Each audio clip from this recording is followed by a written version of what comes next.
At the family dinner, my greddy daughter-in-law called me a stupid old woman. You're going to ruin the company. I smiled and placed one of my diplomas on the table. I'm glad to have you here. Follow my story until the end and comment the city you're watching from, so I can see how far my story has reached. The chandelier cast a warm glow over the dining table as I smoothed the wrinkles from my navy dress, the one I'd bought specifically for family dinners. Everyone was gathered around the mahogany table that had witnessed 20 years of family celebrations and disagreements. My son Richard sat at the head where my late husband once did, with Hazel, my daughter-in-law, positioned strategically at his right. "More wine, Mom?" Richard offered, holding up the bottle of Merlot I'd brought, a good vintage from my small collection. I nodded, smiling as I extended my glass. The dinner had been pleasant so far, dominated by discussions about my grandchildren's school achievements and neighborhood gossip.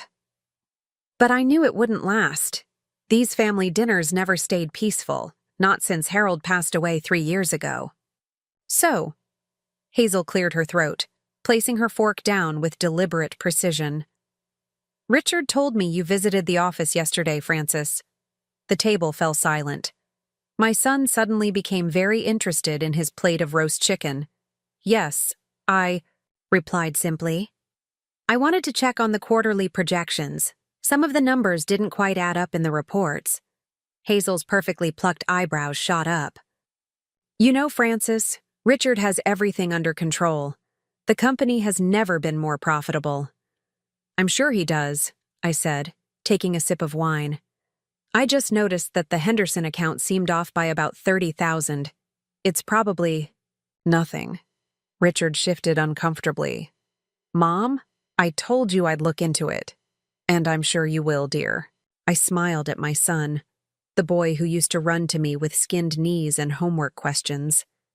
Now 42, with strands of gray at his temples that reminded me so much of his father. Hazel's laugh cut through the air, sharp, practiced, patronizing. "Francis, with all due respect, the business world has changed dramatically since your day. We use advanced software now, not ledgers and calculators." My daughter-in-law had never worked a day at Holloway Manufacturing. She'd been a real estate agent when she met Richard, and now her only connection to our family business was through marriage. Yet somehow she'd appointed herself an authority. "Technology changes," I agreed mildly. "Numbers don't." "Mom has years of experience," my daughter Lisa interjected from across the table. "She ran the financial department for over 20 years. Hazel's smile tightened. "Yes, back when the company was a quarter of its current size." I said nothing, just cut another piece of chicken. Harold and I had built Holloway Manufacturing from a small workshop into a respectable mid-sized company. After his death, I'd stepped back to let Richard take control, staying on only as a consultant. It was what Harold would have wanted. "I'm just concerned about the company," I said. "It's our family legacy." "Oh, for God's sake," Hazel muttered, loud enough for everyone to hear. She turned to Richard. "This is exactly what I was talking about. Your mother can't let go." "Hazel," Richard warned, but his voice lacked conviction. She ignored him, locking eyes with me. "Francis, you need to trust that the next generation can handle things. You're constant, hovering. It's not helping anyone." The table fell silent. Even the children stopped eating, sensing the tension. "I'm not hovering, Hazel. I'm advising." Hazel rolled her eyes, turning to the table at large as if seeking allies. "This is what happens when people can't accept retirement. They become bitter, clinging to whatever relevance they once had." My grandson Tommy, only 12, looked up with wide eyes. "But Grandma built the company with Grandpa." "Tommy, eat your dinner," Hazel snapped. I reached for my wine glass, my hand steady despite the burn in my chest. 3 years of these subtle digs had built up a certain immunity. "The truth is," Hazel continued, her voice rising with each word, "your interference is becoming a liability. The board doesn't need an old woman who can't use a computer questioning every decision. Hazel, Lisa gasped. No, it needs to be said. Hazel's eyes were bright with vindication. We've all been thinking it. You're just a relic, Francis. A well-meaning, but ultimately ignorant old woman who's going to break the company if we let you keep meddling. The words hung in the air like shattered glass. Richard stared at his plate, a muscle twitching in his jaw but no defense forthcoming. My grandchildren looked between the adults with confusion and discomfort. I carefully placed my napkin beside my plate and stood up. Without a word, I walked to the hallway where I'd left my purse. Inside was the folder I'd brought to show Richard, the documentation of the accounting discrepancies I'd found, along with my diploma from Wharton Business School that I'd planned to photocopy for the new company brochure. I returned to the table, where uncomfortable silence reigned. With deliberate calm, I placed my diploma on the table, right next to Hazel's wine glass. MBA, class of 1983, summa cum laude, I smiled gently. I think I'll head home now. Thank you for dinner. As I walked to the door, I heard Lisa's chair scrape back. Mom, wait. But I was already closing the door behind me, the cool evening air a welcome relief against my burning cheeks. In my car, I finally allowed my hands to shake, gripping the steering wheel until my knuckles turned white. I wasn't going to cry. I wasn't going to scream. But I was done being silent. The morning after the disastrous dinner, I sat on my porch swing, watching the sunrise paint the sky in shades of pink and gold.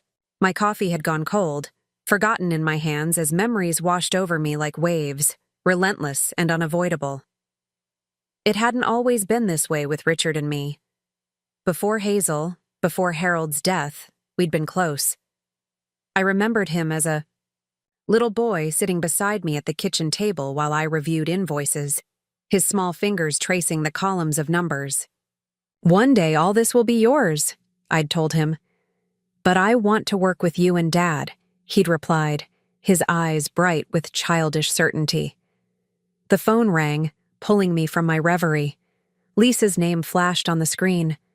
Mom, I'm so sorry about last night, she said immediately. Hazel was completely out of line. It's all right, dear.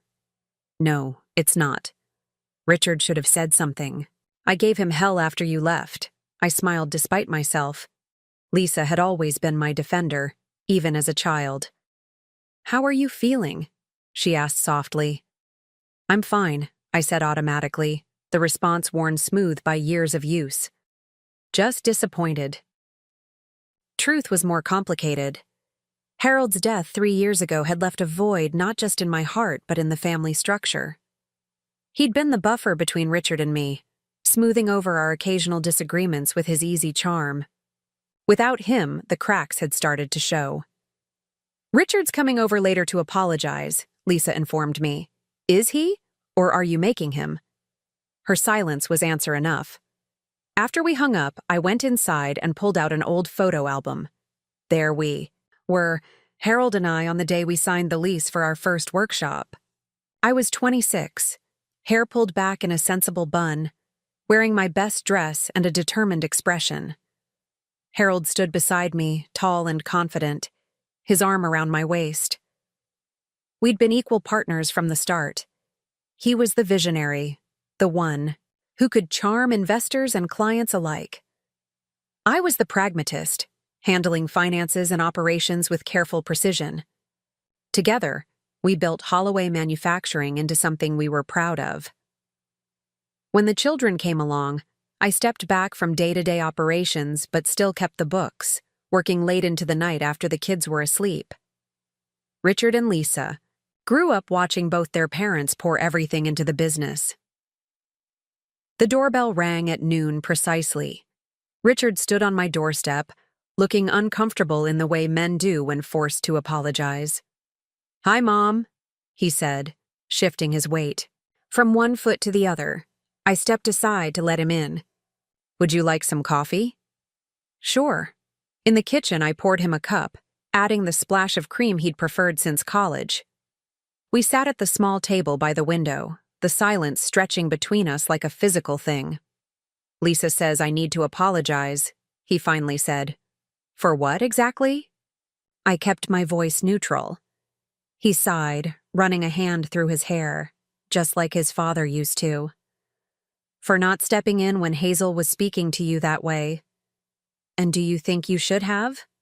Richard stared into his coffee cup. It's complicated. Mom, it always is. I took a sip of my coffee. When did it become acceptable for your wife to speak to me that way, Richard? She's under a lot of pressure at work. Hazel doesn't work at Holloway, I pointed out gently. No, but she hears about it all the time. The stress comes home with me. I nodded, understanding all too well. Harold had brought the weight of the company home many nights. The difference was, I'd been there to help carry it. The discrepancies I found in the Henderson account are real, I said, changing the subject. Someone's been cooking the books, Richard. His face closed off immediately. Mom, I told you I'd handle it. When? It's been 3 weeks since I first brought it to your attention. You don't understand how busy things are right now. We're in the middle of the Miller acquisition, I raised an eyebrow. The Miller acquisition? Since when? Richard shifted uncomfortably. It's recent, very preliminary. Something wasn't right. The Millers had been our competitors for years. Harold had always said their operation was too inefficient to consider acquiring. Whose idea was this acquisition? The board's, Richard said too quickly. Look, Mom, I appreciate your concern, but I've got this under control. I'd heard those words so many times over the past 3 years. After Harold's funeral, when Richard insisted on taking full control, when he replaced our longtime CFO with his college friend, when he started excluding me from board meetings. Your father and I built that company from nothing, I said quietly. I've earned the right to be concerned. Richard's expression softened. I know, Mom, and I value your input. I really do. But times have changed. The business is different now. What he meant was, you're different now. Older, less relevant. A relic, as Hazel had so cruelly put it. After Richard left, I sat alone in my kitchen, the familiar ache of isolation settling in my chest. The company had been my life's work, my identity for over 30 years. Now I was being pushed aside, my concerns dismissed, my experience devalued. I thought about the diploma I'd left on the table. MBA, class of 1983, summa cum laude. I'd fought so hard for that degree, studying nights while working days, one of only 7 women in my class. Harold had been so proud when I graduated, telling everyone his wife was the brains of the operation. My phone buzzed with a text from Lisa. How did it go with Richard? As expected, I replied. There was no point burdening her with the details. I walked to my home office, a small room overlooking the garden. On the bookshelf sat row after row of leather-bound ledgers, the company's financial records from our first 20 years, before everything went digital. Beside them, neatly organized folders contained copies of every major contract, business plan, and financial statement. Harold used to tease me about my paper fortress, but he understood. Information was power, and I'd never believed in leaving power solely in others' hands. I pulled out the most recent company reports, the ones I'd managed to obtain before being quietly removed from the email distribution lists. Something wasn't adding up, and it wasn't just the Henderson account. The doorbell rang again. This time it was Tommy, my grandson, holding his math textbook. Hi, Grandma, he said with a shy smile. Mom said you could help me with my algebra? I smiled genuinely this time. Of course, sweetheart. Come in. As we settled at the dining room table, I pushed the company problems aside. Tommy opened his textbook, and I felt a surge of gratitude for this simple connection. Grandma, he said, hesitantly, is it true what Mom said? That you and Grandpa built the whole company yourselves? We did, I confirmed. From the ground up. Tommy frowned, pencil tapping against his book. Then why does Mom say you don't understand how it works anymore? Out of the mouths of babes. I chose my words carefully. Sometimes people mistake experience for outdated thinking. But math, I tapped his textbook. Math never changes. The principles stay the same, even when the problems get more complex. Tommy nodded, seemingly satisfied. As we worked through his equations, I felt a resolve hardening inside me. I'd been silent too long, stepping back to keep the peace, watching from the sidelines as my life's work was slowly taken from me. It was time to change the equation. 2 weeks passed after the dinner incident. Richard had stopped taking my calls, responding only with brief texts, claiming he was swamped with work. I'd grown accustomed to this pattern: confrontation, followed by withdrawal, then a gradual return to strained politeness. But something felt different this time. I was pruning my roses when Lisa pulled into my driveway, her face tight with worry. "Dad's office is being cleared out," she announced without preamble. I put down my garden shears. "What do you mean?" "Richard's ordered everything moved to storage. All of Dad's files, his awards, even the photos from his desk." Lisa ran a hand through her hair. "I only found out because Marjorie called me." Marjorie had been Harold's secretary. For 20 years, she'd stayed on after his death, one of the few old guards still at the company. Did Richard say why? "He needs the space for the new executives from Miller." "Mom, what's going on with this acquisition? It seems rushed." I invited Lisa inside, my mind racing. As I made tea, she sat at the kitchen counter, scrolling through her phone. "Look at this," she said, pushing her phone toward me. On the screen was a business news article. Holloway Manufacturing in talks for surprise acquisition of Miller Industries.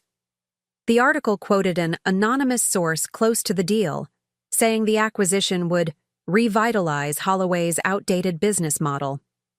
My stomach clenched. Harold had always said Miller's operation was inefficient, their products inferior. Why would Richard want to acquire them? "Richard hasn't told me anything about this," I admitted. Lisa's expression darkened. "Hazel seems very involved. Marjorie said she's been coming to all the meetings." That was unusual. Hazel had no official role at the company. After Lisa left, I sat in my garden, turning over these new developments in my mind. Something wasn't right. I needed to see those files before they disappeared into storage. The next morning, I dressed with care in a tailored navy suit, my armor for the corporate world. I drove to Holloway Manufacturing, the building Harold and I had purchased 20 years ago when we outgrew our original location. The security guard smiled in recognition. "Mrs. Holloway, haven't seen you in a while." "Hello, Frank. Just stopping by to pick up some of Harold's things." He waved me through without question. I still had my access card, though I rarely used it anymore. The office was busier than I remembered, with unfamiliar faces hurrying through the corridors. No one stopped me as I made my way to Harold's old office, now Richard's. Outside, Marjorie's. Desk was empty, but her computer was on. I knocked on the office door. No answer. Taking a deep breath, I used my key, the one Richard didn't know I still had. The office had changed. Harold's dark wooden desk had been replaced with a sleek glass one. The family photos were gone, except for one of Richard and Hazel on their wedding day. Along the wall, boxes were stacked, labeled HH Archives. I began searching through them, looking for anything related to the Miller Company or the Henderson account. In the third box, I found Harold's personal notebooks, the ones he'd used to jot down thoughts and observations about the business. The most recent one was dated just a month before his heart attack. I flipped through it, scanning his familiar handwriting. On one page, a name jumped out. P. Miller approached again, re-sale, declined. Operation too leveraged, product line outdated. P. Miller, Paul Miller, the founder's son who now ran Miller Industries. He had wanted to sell to us, not the other way around, and Harold had declined. I continued searching and found a folder labeled Confidential Board Minutes. Inside were records of meetings from the past year, meetings I should have been invited to as a major shareholder, but wasn't. As I read, my hands began to shake. The board, now stacked with Richard's friends, had approved a series of decisions that made no business sense. They'd shifted manufacturing of our most profitable product lines to cheaper, lower-quality processes. They'd approved raises and bonuses for the new executives while freezing wages for long-term employees. And most alarmingly, they'd authorized Richard to pursue the acquisition of Miller Industries at any reasonable cost. But the final blow came when I found a draft of the acquisition agreement.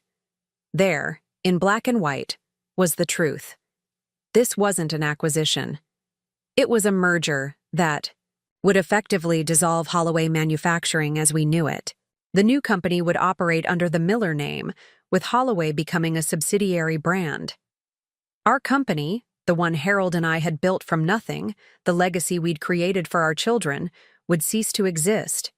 And there, listed as a special advisor to the transition, was Hazel. With a proposed compensation package that made my blood boil, I was so engrossed in the documents that I didn't hear the door open. "Mom? What are you doing here?" I looked up to see Richard standing in the doorway, his expression a mix of surprise and annoyance. "I came to see what's happening to your father's things," I said calmly, despite the storm raging inside me. But I found something much more interesting. I held up the acquisition agreement. Richard's face paled. "You shouldn't be going through confidential documents," he said stiffly. "Confidential? From me? I own 30% of this company, Richard. It's not what it looks like. It looks like you're selling your father's legacy to a company he specifically refused to do business with." I stood up, facing my son directly. "And it looks like your wife is profiting handsomely from the deal." Richard's jaw tightened. "The board approved everything. It's all above board. The board you appointed after pushing out your father's oldest friends and colleagues." I shook my head. "What happened to you, Richard? This company was supposed to be your inheritance, not something to dismantle and sell off. You don't understand modern business, Mom. We need to evolve." "Evolve? Yes. Self-destruct? No." I gathered the documents I'd found. "I'm taking copies of these. As a major shareholder, I have every right to review them." Richard stepped forward. "You can't." "I can and I will." I met his gaze steadily. "Your father would be heartbroken." A flash of something, guilt perhaps, crossed his face before hardening again. "Don't bring Dad into this, he's not here." "No," I agreed sadly. "But I am, and I'm not going anywhere." As I walked past him, my head held high despite the weight in my heart, Richard called after me. "Mom, don't do anything rash. Let me explain." I paused at the door. "I'm done listening to explanations, Richard. From now on, I'll be watching what you do, not what you say." Driving home, the documents secure beside me, I felt a curious mix of devastation and determination. The company Harold and I had built with our sweat and dreams was being dismantled by our own son. And for what? Money? Status? Or was he simply being manipulated by Hazel and her ambitions? It didn't matter. What mattered was that I finally understood what I was up against. The insults, the dismissals, the efforts to push me aside. They weren't just about me. They were about erasing everything Harold and I had built together. As I pulled into my driveway, I made a decision. I'd been silent long enough. It was time to fight for Harold's legacy. And my own. That night, I couldn't sleep. I sat at my kitchen table until dawn, surrounded by the documents I'd taken from Richard's office, a legal pad filled with notes beside me. By the time the first rays of sunlight filtered through my curtains, I had formulated a plan. not a plan of confrontation or public accusation that would only drive Richard further into his defensive stance and potentially damage the company. No, I needed to be strategic, subtle. I needed to play the long game, just as Harold and I had done when building the business. My first call was to Walter Green, our family attorney for over 30 years. He'd semi-retired after Harold's death, but still handled my personal affairs. "Francis?" he greeted warmly. "What a pleasant surprise." "I need your advice, Walter, and your discretion." We arranged to meet for lunch at a small cafe across town, away from any prying eyes. Walter arrived precisely on time, as he always did, his silver hair neatly combed, his suit impeccable despite the summer heat. After ordering, I carefully explained what I'd discovered. Walter's bushy eyebrows drew together as he examined the documents. "This is troubling, Francis. Very troubling indeed. Can they do this? Sell the company without my consent?" He sighed, removing his glasses. "With the current board composition and Richard's voting shares combined with his allies, they can approve the merger. However," he tapped the papers, "there are irregularities here that concern me. The valuation seems artificially low, and this compensation arrangement for non-employees," he pointed to Hazel's name, "could be seen as self-dealing." "What can I do?" Walter considered for a moment. "A direct legal challenge would be messy, public, and could damage the company's value. But there are other approaches." He leaned forward. "You still have allies at Holloway, I presume?" I thought of Marjorie, of Jack in production who'd been with us for 25 years, of Patricia in accounting who'd always respected my financial acumen. "Yes," I nodded. "Not on the board, but in key positions." "Good. And you mentioned discrepancies.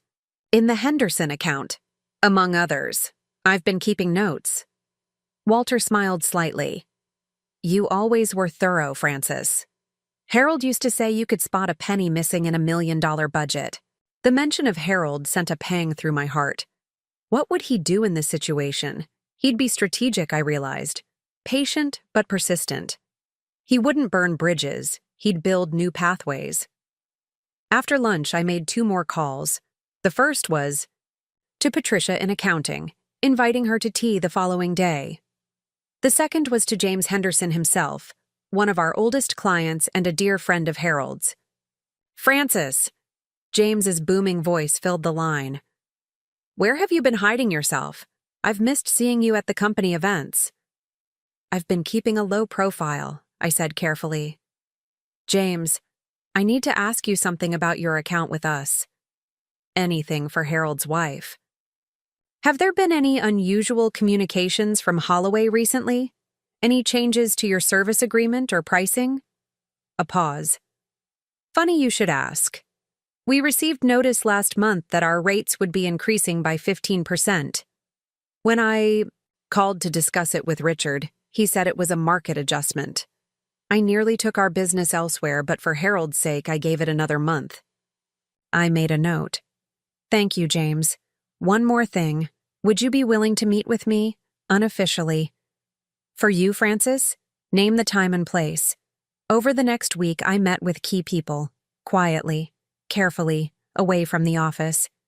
Patricia confirmed my suspicions about the accounting irregularities, providing me with copies of the original documents.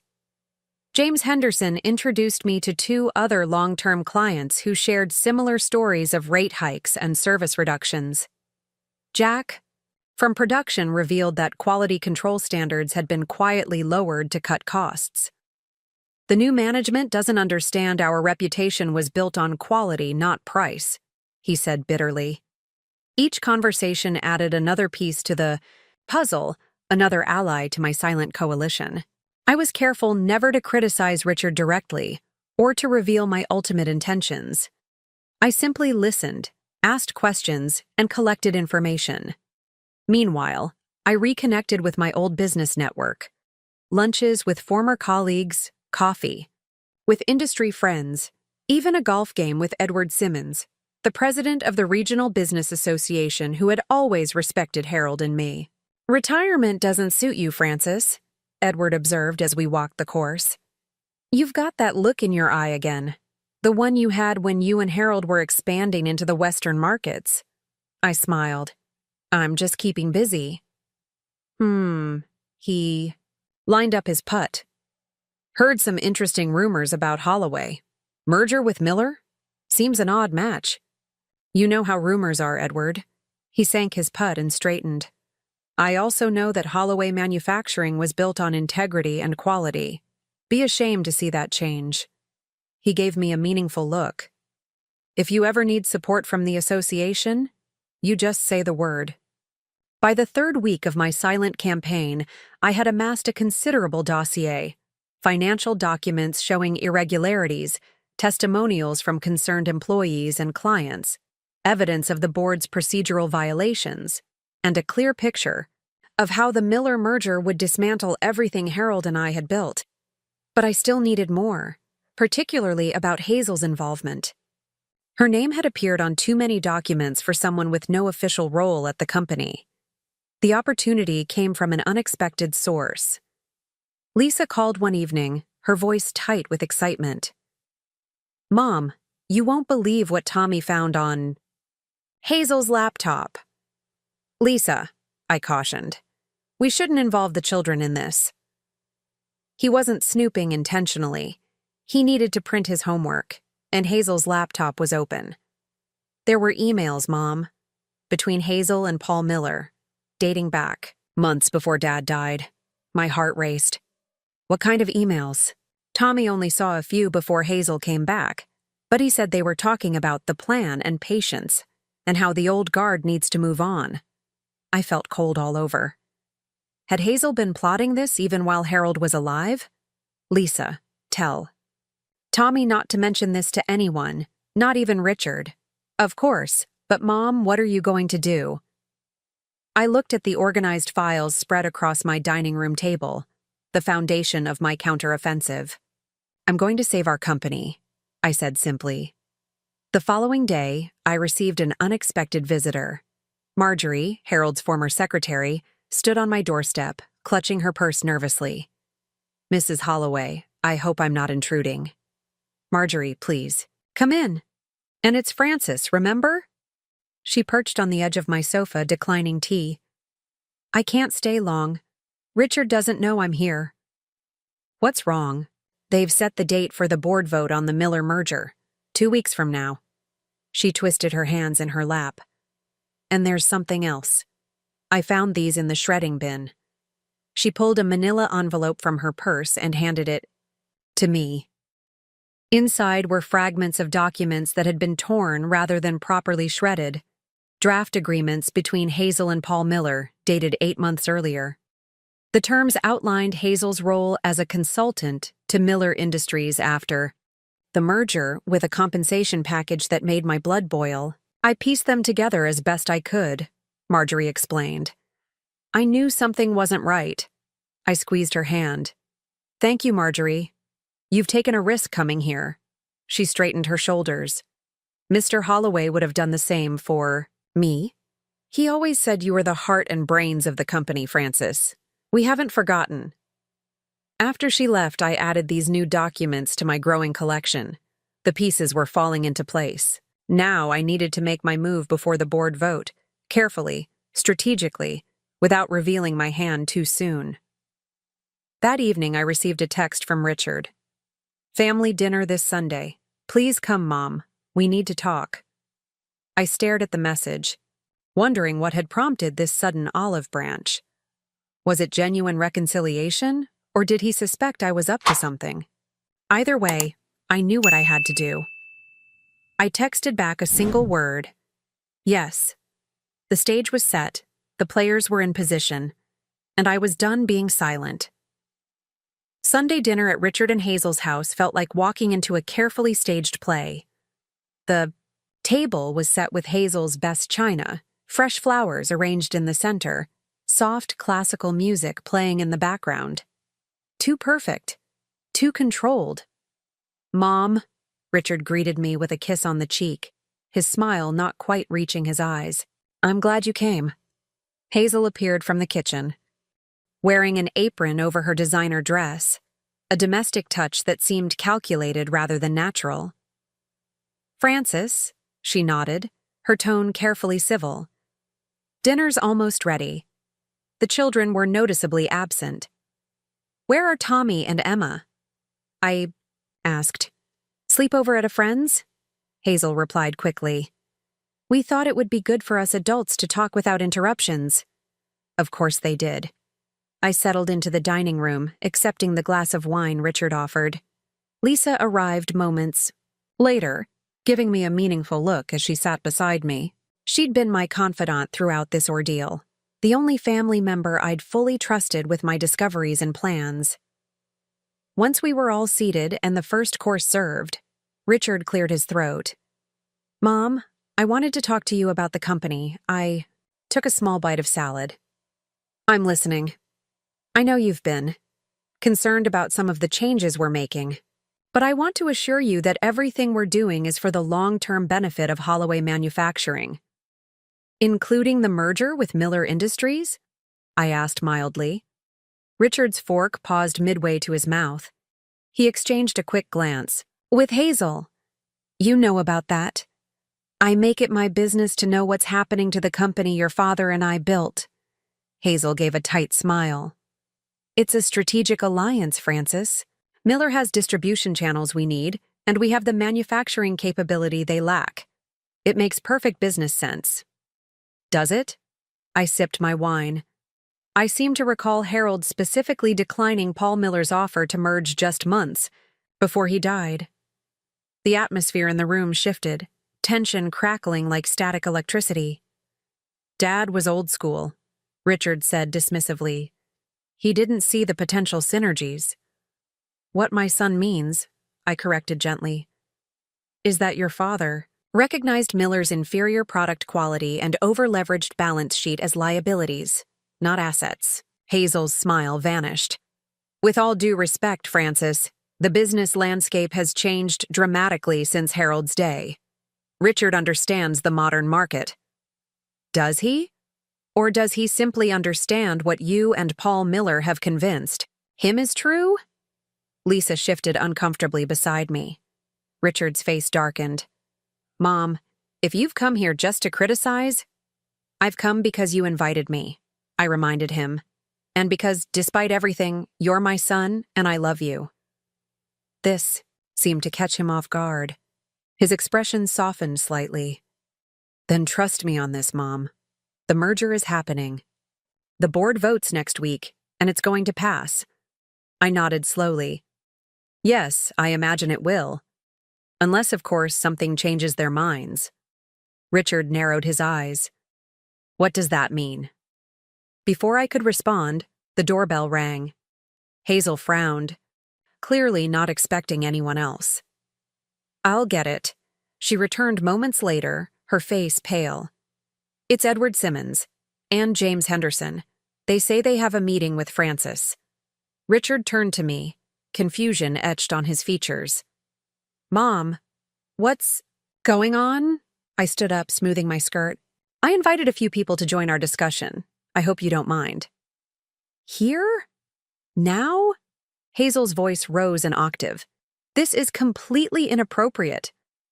"What's inappropriate," I said calmly, "is scheming behind my back to dismantle the company Harold and I built. What's inappropriate is cutting me out of decisions affecting my 30% ownership stake." Richard stood up as well, his face flushed. "You had no right." "I had every right," I corrected him. "As a major shareholder, as your father's widow, and as someone who knows exactly what's happening with the Miller merger." I walked to the foyer where Edward and James waited, along with Patricia from accounting, and, to my surprise, 3 members of the Holloway Board of Directors, all people I'd quietly contacted over the past weeks. "Thank you all for coming," I greeted them. Richard and Hazel were just about to explain the details of the Miller merger. We moved to the living room, which suddenly seemed too small for the tension filling it. Richard stood rigid by the fireplace, Hazel beside him, her arms crossed defensively. Lisa quietly slipped in behind the newcomers, positioning herself near the door. Francis has raised some concerns about the proposed merger, Edward began smoothly, his years as association president evident in his diplomatic tone. As longtime supporters of Holloway Manufacturing, we thought it prudent to discuss them directly. This is an ambush, Hazel snapped. No, dear, I corrected gently. This is a board meeting. Informal, perhaps, but necessary given the circumstances. 3 board members doesn't constitute a quorum, Richard pointed out stiffly. True, I acknowledged. But they can certainly relay information to their colleagues before the official vote. I opened my portfolio and distributed copies of the documents I'd collected, the financial discrepancies, the questionable decisions, the evidence of Hazel's involvement with Paul Miller dating back to before Harold's death.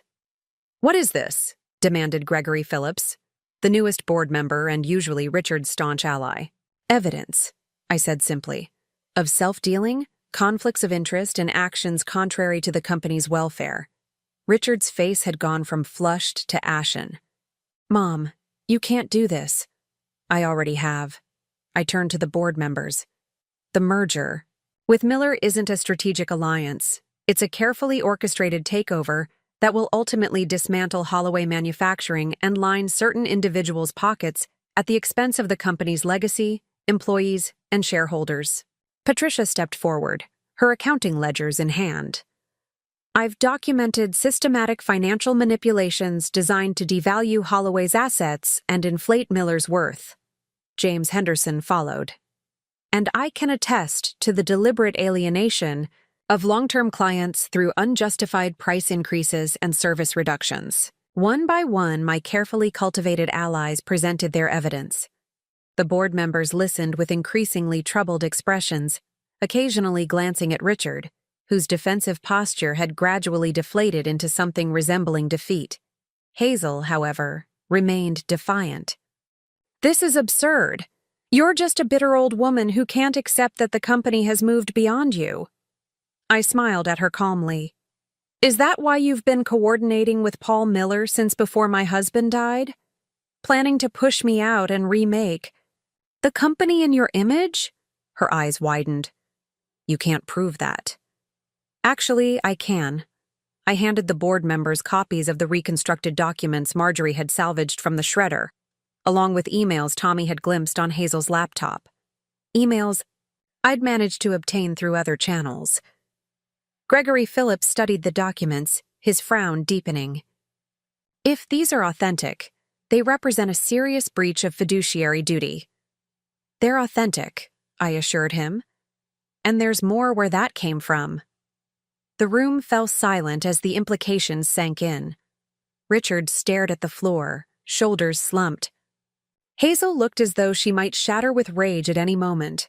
Edward Simmons cleared his throat.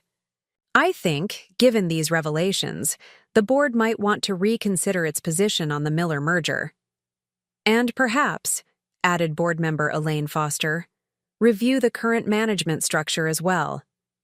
Richard finally looked up, meeting my eyes for the first time since our guests arrived. In his gaze, I saw a complex mixture of emotions: anger, embarrassment, and something else. Relief, perhaps?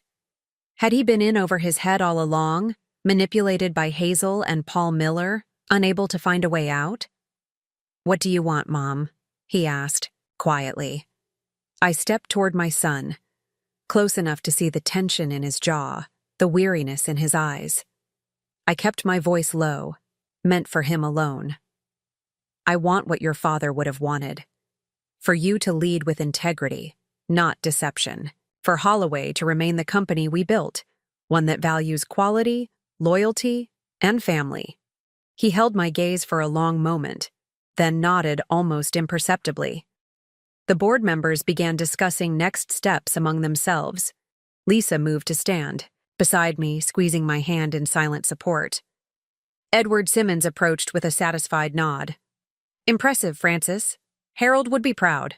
I watched as Richard stepped away from Hazel, who remained frozen by the fireplace, her carefully constructed plans crumbling around her. The battle wasn't over. There would be formal meetings, votes, potentially legal proceedings. But in this moment, in this room, I had reclaimed my voice. And everyone had heard it, loud and clear. 3 months after that fateful Sunday dinner, I sat in what had once been Harold's office, now mine again, at least temporarily. The afternoon sun slanted through the windows, casting a warm glow over the space I'd reclaimed. I'd brought back Harold's old desk, his leather chair, and the family photos that had been relegated to storage. Not out of nostalgia, but as a reminder of our foundations. The door opened and Richard entered, carrying 2 cups of coffee. He'd lost weight in recent months, the strain of our family's upheaval evident in the new lines around his eyes. But there was something else there too, a clarity, a sense of purpose I hadn't seen in years. "Black, 2 sugars," he said, placing 1 cup on my desk. I remembered. "Thank you." I accepted the coffee, noticing how he lingered, clearly wanting to talk. "Sit down, Richard. How was your meeting with the Henderson team?" He settled into the chair across from me. "Good. Better than good, actually. They've agreed to a 5-year contract renewal at the original rates. James said it was because of the return to Holloway quality standards." I nodded, pleased but not surprised. Over the past 3 months, we'd been systematically rebuilding what had nearly been destroyed. Client relationships, employee trust, the company's reputation for integrity. The Miller merger had been unanimously rejected by the board once they understood the full picture. Paul Miller had threatened legal action, then quietly retreated when faced with the evidence of his collusion with Hazel. He'd found another struggling company to prey upon, and good riddance to him. "How are things at home?" I asked carefully. Richard's expression tightened. "Divorce proceedings are moving forward. Hazel's attorney is still pushing for company shares as part of the settlement." "That's not going to happen," I said firmly. "No," he agreed. "The prenup is solid. Walter made sure of that." We sat in silence for a moment, sipping our coffee. So much had changed, yet some wounds were still raw, some conversations still difficult. "Tommy asked if he could stay with you this weekend," Richard said finally. "He misses you." I smiled, warmth spreading through my chest. My grandson had been my most enthusiastic supporter throughout this ordeal, proudly telling anyone who would listen that his grandma had saved the company. The innocence of children, seeing in black and white what adults complicated with shades of gray. I'd love to have him. Lisa mentioned Emma might join us too. Richard nodded, then set his cup down with deliberate care. "Mom, about the CEO position." I held up a hand.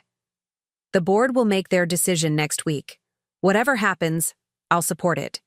After the failed merger and the revelation of Richard's missteps, the board had placed him on administrative leave pending a full review. I'd stepped in as interim CEO, stabilizing the company while they decided its future leadership. "I've been thinking," Richard continued, a hint of uncertainty in his voice. "Maybe I'm not ready to be CEO. Not yet." I studied my son's face, seeing in it echoes of the earnest boy who had once sat beside me at the kitchen table, learning to balance ledgers. "What are you thinking instead?" "Operations director, working under you or whoever the board appoints as CEO. Learning the parts of the business Dad tried to teach me, the parts I thought I already knew." I felt a swell of pride, not because he was stepping back, but because he was finally being honest with himself. "I think that's very wise, Richard." He ran a hand through his hair, a gesture so like Harold's that it made my heart ache. "I let her get in my head, Mom. Hazel. She made me believe that Dad's ways, your ways, were outdated, that I needed to be bolder, more aggressive to prove myself. We all want to make our own mark," I said gently. "Your father understood that." He would have given you room to lead in your own way, but not at the expense of the company's soul. Richard nodded, his eyes suspiciously bright. I miss him. Every day I find myself wondering what Dad would do, what he would say. So do I admitted. But we have to find our own answers now. A knock at the door interrupted us. Lisa peeked in, smiling when she saw us together. Sorry to interrupt, but the design team is ready for the presentation. I gathered my notes and stood, smoothing my jacket. We'll be right there. As Lisa disappeared down the hall, Richard lingered, something still unspoken between us. Mom, he began hesitantly. I never properly apologized. For the things Hazel said at that dinner, for not defending you, for everything that happened after. No, I agreed. You didn't. He winced at my directness. I'm sorry, truly. I was wrong, and I was weak. I rounded the desk and placed a hand on his shoulder. You were misled. It happens to the best of us. The question is, what have you learned? That integrity matters more than appearances. That experience has value. That family isn't just about blood. It's about trust and respect. He met my eyes directly. That you were always smarter than I gave you credit for. I smiled, squeezing his shoulder before releasing it. Now that's an apology I can accept. We walked together to the conference room where the design team waited with their proposals for a new product line, one that would honor Holloway's tradition of quality while incorporating innovative materials. The room fell silent as we entered, all eyes on me. 3 months ago, most of these people would have overlooked me completely or treated me with condescending patience. Now they waited for my approval, my guidance. Not because I'd seized power or demanded recognition, but because I'd earned their respect through consistent, quiet competence. The presentation was excellent, thorough, creative, mindful of both tradition and innovation. Exactly what I'd asked for. When it concluded, I thanked the team sincerely. This is precisely the direction Holloway needs to move in, I told them, honoring our foundations while building for the future. As the meeting dispersed, Edward Simmons approached. He'd become a regular presence at the company, lending his considerable influence to help rebuild Holloway's reputation in the business community. The board meeting is set for Monday, he informed me. They'll announce the permanent CEO appointment then. I nodded, keeping my expression neutral. I'll be ready for whatever they decide. Edward smiled knowingly. It's hardly a suspenseful vote, Francis. Your leadership these past months has been transformative. I accepted his compliment with a gracious nod, but the truth was more complex. If the board offered me the CEO position permanently, I wasn't certain I would accept. I had steadied the ship, yes, but perhaps it was time for new hands on the wheel, the right hands, guided by the right principles. Later that afternoon, I left the office early, something I rarely did. I drove to the cemetery where Harold was buried, bringing fresh flowers for his grave as I did every month. You should see the company now, Harold, I said softly as I arranged the blooms. It's thriving again. Richard is finding his way back. The legacy we built together is secure. A gentle breeze rustled the leaves overhead, the only response I would ever get. I didn't need more. Harold had always believed in me, had always seen me as his equal partner, even when others dismissed me as just the wife. In honoring our company, I honored him. As I drove home, I felt a sense of peace that had eluded me for years. Whatever the board decided on Monday, whatever role I played going forward, I had reclaimed what mattered most, my voice, my dignity, my rightful place in the legacy Harold and I had built together. My phone rang, the car's Bluetooth displaying Tommy's name. I answered with a smile in my voice. Hello, sweetheart. Grandma, Dad says I can stay with you this weekend. Can we make those special pancakes for breakfast? And can I help in your garden? And maybe you can teach me more about the company? I think I want to work there someday, like you and Grandpa. I laughed, his enthusiasm washing over me like a warm wave. Yes to all of that. I'll pick you up after school on Friday. Awesome. Oh, and Grandma? I told my friend Jake about how you stood up to Dad, and that mean Hazel. He says you're a total badass. Tommy! I tried to sound scandalized, but couldn't help laughing.